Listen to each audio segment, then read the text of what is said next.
یزید کی تخت نشینی کے بعد حضرت امام حسین رضی اللہ عنہ مکہ مکرمہ تشریف لے آئے تھے اور 5 ماہ مکہ مکرمہ میں رہے. یہ رجب کے آخر میں حضرت امیر معاویہ رضی اللہ عنہ کی وفات تھی. امام حسین نے رجب کے آخری دن 1-2 شعبان، رمضان، شوال، ذوالقعدہ، ذوالحج کے ابتدائی دنوں تک مکہ مکرمہ میں قیام فرمایا اور یہاں تک رہے ہیں. اس دوران جن خوفیوں نے بلایا، جنہوں نے خطوط لکھے، جنہوں نے سب کچھ بلا کر امام حسین کو بلایا تھا، آج ان کو بھی تو پوری بات میں صرفانا چاہیے نا کہ ان کے حالات اور معاملات کیا تھے. امام حسین انہی کی دعوت پہ گئے ہیں جن نے وہاں ایک گورنر کی تبدیلی سے عہد بدل لیا ہے. ایک گورنر کی تبدیلی سے اپنی آنکھوں کو وہاں سے ہٹا لیا اور معاملہ کہاں سے کہاں تک بھیجا. جب حضرت حسین یہاں سے چل رہے تھے، چلنے سے پہلے حضرت عبداللہ بن عمر رضی اللہ عنہما اور اسی طرح حضرت عبداللہ بن عباس، عبداللہ بن زبیر رضی اللہ عنہم، ان صحابہ کی اولادوں نے امام حسین کو روکا تھا اور فرمایا تھا کہ آپ نہ جائیے، یہ غداری کر لیں گے. تو حضرت حسین رضی اللہ عنہ نے پوچھا ان خطوط کا کیا کروں، ان ڈیلیگیشنز کا کیا کروں جو وفود آ رہے ہیں. سب کا یہ طے ہوا، اچھا آپ ایک نمائندہ بھیج دیجئے، دیکھیے ان کے ساتھ سلوک کیا کرتے ہیں. تو یہ تسلیم کی گئی بات. اور حضرت مسلم بن عقیل رضی اللہ عنہ کو حضرت حسین رضی اللہ عنہ کے چچا کے بیٹے ان کو بھیجا گیا. تو کوفیوں نے تو بظاہر بیعت کر لی، ابھی تک گورنر نہیں بدلا تھا. یزید کی طرف سے گورنر بدلا اور ابن زیاد جیسا ظالم آیا تو اس نے ایک تلوار دکھائی تو ان ہزاروں نے بیعت توڑ کے رکھ دی. خالی بیعت نہیں توڑی، حضرت مسلم ابن عقیل رضی اللہ عنہ کو بھی پیش کر دیا آگے، ان کو بھی مظلوماً شہید کرایا. ان کے نونہال بچوں تک کے معاملات کو ان لوگوں نے باغی کہہ کر مروایا ہے. حضرت حسین رضی اللہ عنہ کے پاس تو حضرت مسلم بن عقیل کے پہنچنے کے بعد بالکل ویریفیکیشن کا خط آ چکا تھا کہ معاملہ یہاں اچھا ہے.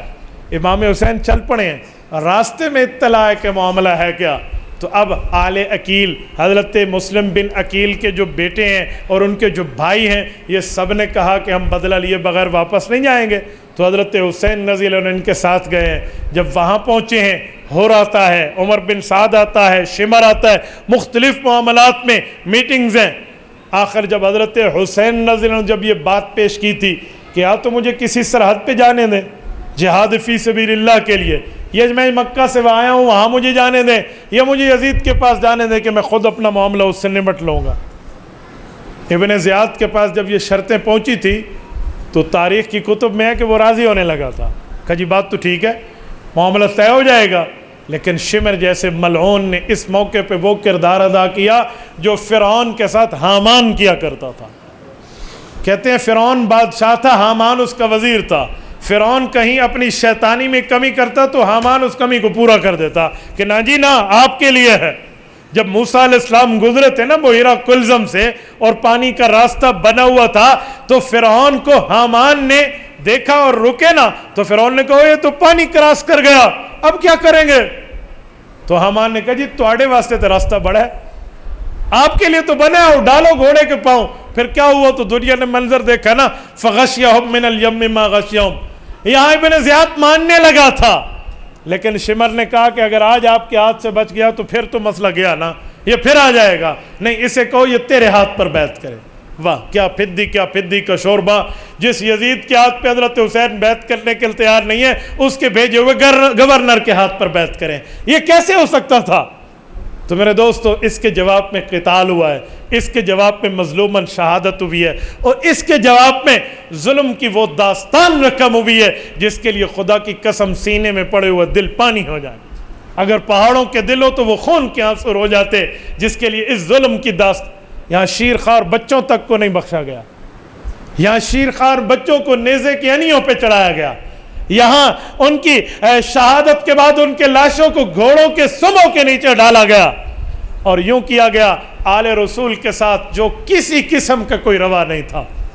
یہ وہ ظالم لوگ، یہ وہ بے ایمان جن کے لیے رسول پاک صلی اللہ علیہ وسلم کی ایک حدیث موجود ہے. حضرت ام سلمہ رضی اللہ عنہ فرماتی ہیں اللہ کے رسول میرے گھر میں تھے، نیند سے اٹھے تو آپ علیہ الصلوۃ والسلام نے مجھے یہ بات سنائی کہ ام سلمہ میرے پاس جبرائیل امین آئے تھے، انہوں نے مجھے بتایا کہ آپ کے اس بیٹے کو عرض لطف عرض طف دو جگہ ہے، فلاں جگہ جا کر جو ہے نا کیا کہتے ہیں شہید کر دیا جائے گا، اور وہاں کی مٹی اس شیشی میں ڈال کے مجھے اٹھا کے دکھائی، یہ دیکھو ام سلمہ رضی اللہ عنہ فرماتی ہیں آپ علیہ الصلوۃ والسلام رو رہے تھے اور حضرت حسین کو سینے اقدس سے لگایا ہوا تھا، اور وہ شیشی مجھے تھما دی، فرماتی ہے میں نے اس کو ایک اپنی الماری میں اس کا عرورہ کو اس شیشی کو بڑی جوڑ کے سلامت رکھی ہے۔